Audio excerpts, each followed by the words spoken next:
न जन्म होता है न मृत्यु होती है, वो तो अजन्मे हैं, अंतहीन हैं। शिव जो सदा हैं, शिव ही अस्तित्व है। और हम एक तरह से ये बोल सकते हैं कि शिव शून्य है। अब उस शून्यता को, उस अस्तित्व को, वो कौन है, कैसे हम उसे जाने? हम क्या हैं? ये शिव हैं। और हम क्या हैं? हम हैं जीव। तो जीव जो है वो शिव को कैसे जानेगा? तो शिवरात्रि एक ऐसा पर्व है, एक ऐसा अवसर है। वैसे तो जब भी जीव शिव को जानेगा वो ही शिवरात्रि है। अगर हम असली में समझें, जिस दिन इस जीव ने शिव को जान लिया, उस शिवनता को पहचान लिया, वो ही शिवरात्रि है। लेकिन फिर भी आज के कुछ ग्रहों की विशेष स्थिति होती है जिसमें ऐसा कहा जाता है, ऐसा माना जाता है कि जीव के शिव होने की प्रक्रिया बहुत आराम से हो सकती है, बहुत जल्दी से हो सकती है। इसलिए अब जीव को अगर शिव से मिलना है, शिव को जानना है या शिव के साथ एक होना है, तो उसे किसका सहारा लेना पड़ता है? देवी का, जो पार्वती हैं, देवी जो है शक्ति। तो अगर शिव हैं निर्गुण निराकार, तो देवी हैं हमारी सगुण और साकार। और ये देवी कहाँ रहती हैं? ये जीव के अंदर ही रहती हैं। तो हम बोलते हैं कि जो देवी है वो रहती है हमारे मूलाधार में, हमारे रूट चक्रा में, वहां पर रहती हैं। और शिव हमारे सहस्रार में रहते हैं, हमारे क्राउन चक्रा में। तो अगर हम अपने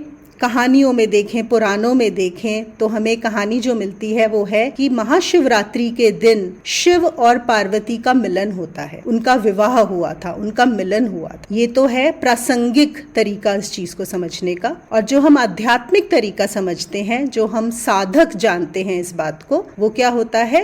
वो है इस मूलाधार में जो शक्ति है, जो देवी बसी है, वो शक्ति जब जाकर सहस्रार से मिल जाती है, वो दोनों जब एक हो जाते हैं, ऊपर सहस्रार में पहुंच जाती है, तो वो है शिव और शक्ति का मिलन। और वो होती है महाशिवरात्रि। उनका मिलन, उनका विवाह क्या है? इन्हीं दो शक्तियों का मिल जाना, शक्ति का शिव के साथ एक हो जाना। और ये कोई सिर्फ बाहर होने की चीज नहीं है, ये सिर्फ कोई शिव और पार्वती जो हमने जिनको भगवान का दर्जा दिया है, सिर्फ उन्हीं के मिलन की बात नहीं है। ये हर जीव में संभव है इस चीज का होना, उसमें शिव और पार्वती का मिलना। हम सब के अंदर पार्वती भी है, हम सब के अंदर शिव भी हैं, दोनों हमारे ही अंदर विराजमान हैं, इस जीव के अंदर ही हैं। और उन दोनों के मिलन को हम शिवरात्रि बोलते हैं। आज रात के कुछ ग्रह नक्षत्र ऐसे होते हैं कि जो मूलाधार से शक्ति है वो प्राकृतिक रूप से ही ऊपर की तरफ जाती है।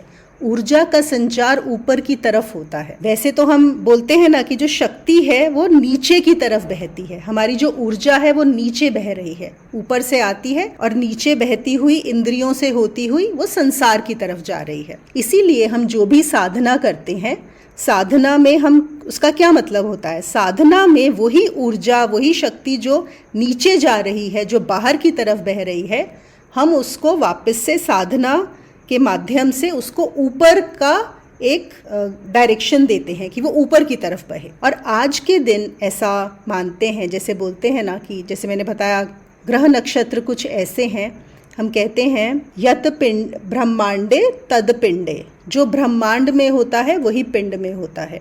ब्रह्मांड क्या है? कॉस्मोस। और पिंड क्या है? ये शरीर, हमारा बॉडी, हम जिसको मैक्रोकॉस्म और माइक्रोकॉस्म भी बोलते हैं।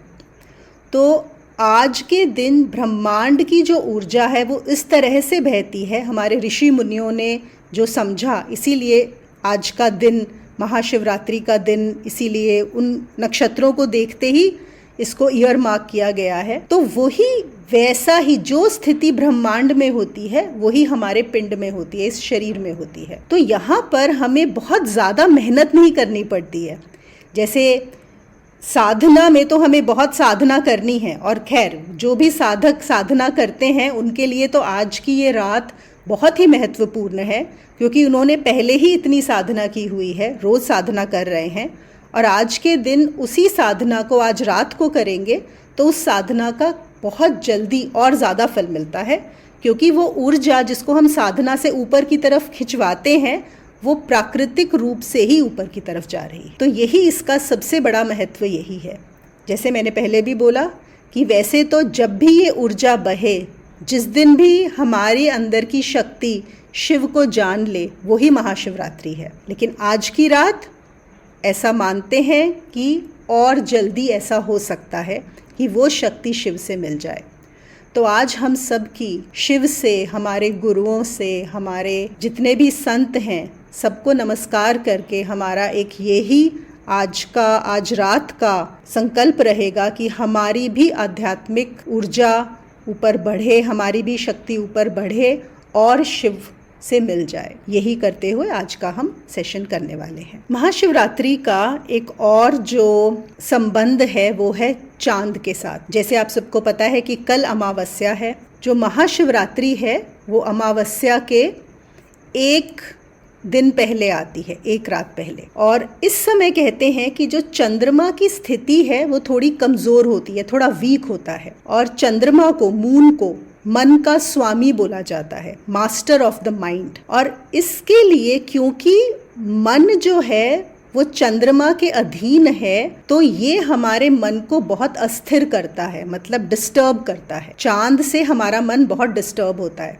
इसीलिए हम अमावस्या और पूर्णमासी की जो रात होती है तभी ध्यान करते हैं कि उस समय एक वो अफेक्ट करता है हमारे शरीर को, हमारे मन को एक अलग तरीके से। और शिवजी को भी चंद्रशेखर भी बोला जाता है। चंद्रशेखर का मतलब होता है जो चंद्रमा को धारण करते हैं, जिन्होंने चंद्रमा को धारण किया है।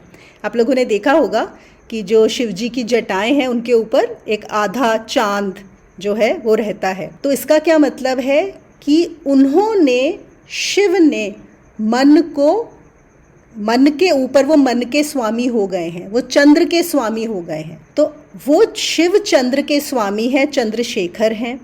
इसलिए अगर हमें भी अपने मन को स्थिर करना है, संतुलित करना है, तो हमारे अंदर शिव का तत्व होना बहुत आवश्यक है। क्योंकि हमारी जो सारे दुख, हमारी सारी पीड़ाएं, हमारी वेदनाएं कहाँ से आती हैं? हमारे मन से। हमारा जो मन है वो अस्थिर रहता है, असंतुलित रहता है, इधर उधर दौड़ता रहता है, उससे ही हमारी सारी परेशानियां हैं। और उन परेशानियों का जो हल है वो हमें यहाँ पर मिलता है। वो क्या मिलता है कि अगर हम में भी कुछ शिव तत्व आ जाए तो फिर हम इस मन को स्थिर कर सकते हैं, फिर हम इस मन के स्वामी हो सकते। और आपने देखा है कि हम में से कोई भी गुलाम नहीं बनना चाहता, हम में से कोई भी स्लेवरी नहीं करना चाहता। जैसे नौकरी भी करते हैं तो हमें होता है कि हम अपना करेंगे, हमें किसी के अंडर काम नहीं करना है। कोई अगर हमसे गुलामी कराए, किसी भी मनुष्य को, असल में किसी भी प्राणी को, जानवर को भी गुलामी नहीं पसंद होती। मनुष्य के पास तो बुद्धि है, उसको तो गुलामी बिल्कुल भी नहीं पसंद। चाहे नौकरी में करनी पड़े, चाहे अपने जीवन साथी के साथ करनी पड़े, अपने हस्बैंड या वाइफ के साथ या पेरेंट्स के साथ, कोई भी अगर आपको गुलाम बनाने की कोशिश करता है तो आप उससे दूर भागते हैं। आप वो बिल्कुल भी, कोई भी हम में से पसंद नहीं करता। तो हम बाहर की गुलामी से तो फिर भी भाग सकते हैं। हम अपनी नौकरी छोड़ सकते हैं, हम अपने स्पाउस को भी छोड़ सकते हैं, हम अपने पेरेंट्स से भी अलग रह सकते हैं। लेकिन क्या हम रियलाइज़ करते हैं कि हम इन सब की गुलामी छोड़ भी दें, लेकिन हमारी जो सबसे बड़ी गुलामी है, सबसे बड़ी स्लेवरी जो है, वो हमारे मन की है। हमें और कोई भी गुलाम नहीं बना सकता अगर हम अपने मन के गुलाम ना हों। तो ये जो हम बाहर की गुलामी की बात करते हैं ना, वो बिल्कुल भी इम्पॉर्टेंट नहीं है। हमारे अंदर की गुलामी बहुत इम्पॉर्टेंट है। और हम सब अपने मन के गुलाम हैं। और मन क्या है? मन के अंदर विचार, भावनाएं, इच्छाएं भरी हुई हैं, है ना, desires and thoughts, full of that, जिसकी वजह से हम इधर उधर भागते रहते हैं। बिल्कुल, we are all running helter and skelter to just fulfil them. हमारे मन में एक विचार आ गया, कुछ अच्छा हुआ था तो बड़े खुश हो गए और वैसा बिहेव करने लगे। कोई पुरानी बात खराब याद आ गई तो तभी हम उसके गुलाम होके कुछ और करने लगे, परेशान हो गए। जो कार्य कर रहे थे वो भी हम ठीक से नहीं कर पाए क्योंकि हम डिस्टर्ब हो गए। कोई इमोशन आ गया, कोई डिज़ायर आ गई, कोई भी इच्छा आ गई। एक इच्छा हमें बिल्कुल गुलामी की तरफ भगाती है। अभी कुछ खाने का मन कर गया तो हम भागेंगे, अब हमें ये खाना है, कुछ पहनना है, तो हमें ये चाहिए। देखो कितनी ज़्यादा गुलामी है। तो जब तक हमारा मन स्थिर नहीं होगा तब तक हम अपने मन के गुलाम हैं। और आज महाशिवरात्रि की रात हम सबको ये प्रण लेना चाहिए कि हम ये गुलामी से बाहर निकलेंगे। हम इस मन के गुलाम नहीं बनेंगे बल्कि इस मन के स्वामी बनेंगे। जैसे हमारे शिव हैं चंद्रमा के स्वामी, उन्होंने चंद्रमा को धारण किया है, हम भी इस मन के स्वामी बनेंगे। कैसे बनेंगे इस मन के स्वामी? उस शिव तत्व को अपनाकर। और उस शिव तत्व को अपनाने के लिए जो भी साधना या ज्ञान या जो भी मार्ग हमारे लिए सही होगा, हम उस पर चलेंगे। यहाँ पे तो हम सब साधक ही हैं, यहाँ पर बहुत सारे पुराने साधक हैं, कुछ नए साधक होंगे। तो जो नए लोग आए हैं, जो नए साधक हैं, उनके लिए मैं स्पेशली ये कहना चाहती हूँ कि ये आज की एक बहुत अच्छा अवसर है इस शुरुआत करने का भी, कि बस अब ये गुलामी बहुत हो गई। और ये गुलामी से क्या होता है, हमारी अंदर की गुलामी हमें संसार में गुलामी करवाती है और कुछ नहीं है। उसी की वजह से हम संसार में गुलाम बनते हैं कि अब हम मुक्त होंगे, अब हम सत्य की तरफ चलेंगे। एक ही इच्छा रहेगी कि इस सत्य को जान लें, इस शिव तत्व को जान लें। क्या है वो शिव तत्व जिसको जानकर ये मन हमारा गुलाम हो जाता है? तो और अगर हम एक ये इच्छा रख लें, ये भी एक इच्छा है उस सत्य को जानने की, लेकिन ये एक इच्छा ऐसी है कि अगर इस इच्छा की पूर्णता हो गई, उसके बाद बाकी सब इच्छाएं अपने आप ठीक हो जाती हैं, वो सब लाइन से लग जाती हैं। क्योंकि हम गलत इच्छाओं के पीछे भागते हैं, इसलिए हम गुलामी करते हैं और परेशान रहते हैं और दुखी रहते हैं। तो आज रात की शुरुआत जो है, इस शुरुआत के लिए बहुत अच्छी है, संकल्प लेने के लिए। और एक और चीज़ मैं यहाँ पे बोलूँगी कि कभी कभी हम बहुत जल्दबाजी चाहते हैं, मतलब कुछ चीज़ें होती हैं, हमें लगता है हमें जल्दी से रिजल्ट्स चाहिए। हमने आज साधना शुरू की, अभी हमें कल ही कुछ अनुभव हो जाए, कुछ समझ में आ जाए, हमारी बुद्धि बढ़ जाए, ये हो जाए, वो हो जाए, अनुभूतियाँ हो जाएं। ऐसा नहीं करना है। ये कोई जल्दबाजी की 1 रात, 2 रात, हफ्ते, महीने की बात नहीं है। कुछ हमारी ज़िंदगी में संकल्प ऐसे होने चाहिए जो थोड़े लॉन्ग टर्म, जिनको हम लेके चलें कि हाँ ठीक है, ये जो मैं काम करने वाली हूँ या करने वाला हूँ, इसके मुझे 10 साल, ये मेरा 10 ईयर प्लान है। जैसे हमारा होता है ना कुछ 1 मंथ प्लान, ये हमें अगले साल के लिए, ये 6 महीने के लिए है। छोटे छोटे भी रखो, 1 दिन के प्लान्स भी रखो, लेकिन कुछ 10 ईयर प्लान आप सोच के देखो। आपकी आज जो भी उम्र हो, आप 30 के होंगे, 40 के होंगे, 50 के होंगे, ठीक है। अभी आपको लग रहा होगा अरे 10 साल, हम 10 साल कैसे इस चीज़ को देंगे। आप सोच के देखो, आप एक दिन 20 के भी थे, जो भी 30 के हैं आज, वो 20 के भी थे एक दिन। अगर आपने यही चीज़ 20 में शुरू कर दी होती, और कोई भी साधना बहुत ज़्यादा समय नहीं लेती है, सिर्फ आपको रेगुलरिटी की ज़रूरत होती है, वो साधना आपने अगर कर ली होती तो आज आप कहाँ पहुँच गए होते, इन 10 सालों में कहाँ आ गए होते। कोई बात नहीं, तब नहीं कि आज 30 के हैं या 40 के हैं या 50 के हैं या 60 के हैं, जो भी कोई उम्र है, आज ही शुरू करें, इंतज़ार मत करें।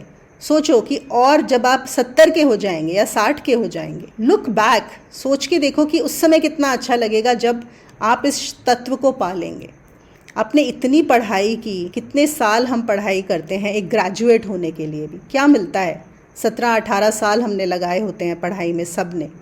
हम अपनी फैमिली के लिए इतना समय लगा देते हैं, हम इतने साल लगा देते हैं, जॉब के लिए लगा देते हैं, ठीक है, सर्वाइवल के लिए, उत्तर जीविका के लिए कुछ चीज़ें चाहिए, लेकिन इससे ज़रूरी कुछ भी और नहीं हो सकता। अगर आप इसको 10-12 साल का भी अपना एक बना लेना कि धीरे धीरे चलते रहेंगे, मैं नहीं बोल रही कि 10-12 साल लगेंगे, हो सकता है आप अगर विलक्षण हुए कुछ महीनों में भी हो सकता है, 1 साल में भी हो सकता है, लेकिन मैं बोल रही हूँ कि उतना भी लेके चलें कि कोई भी चीज़ प्लानिंग करें कि ठीक है 10 साल बाद जब हो जाएगा तो सब, अब तक की सब जो भी प्रॉब्लम्स थी सब समाप्त। ज़रूर इस बारे में सोचें। महाशिवरात्रि पे आज एक नई शुरुआत करें।